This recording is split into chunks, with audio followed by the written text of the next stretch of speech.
ದೇಶಕ್ಕೆ ಯೋಧ, ನಾಡಿಗೆ ರೈತ, ಬಾಳಿಗೆ ಗುರು ಒಬ್ಬ ತಾನೆ.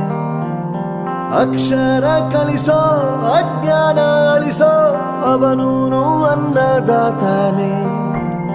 ತಪ್ಪು ಸರಿಯ ತಿದ್ದಿ ತಿಳಿ ಹೇಳಿ ಸಮಬುದ್ಧಿ ನಮ್ಮ ಚಿತ್ತ ಶುದ್ಧಿಯಾಗೋ ಹಾದಿ.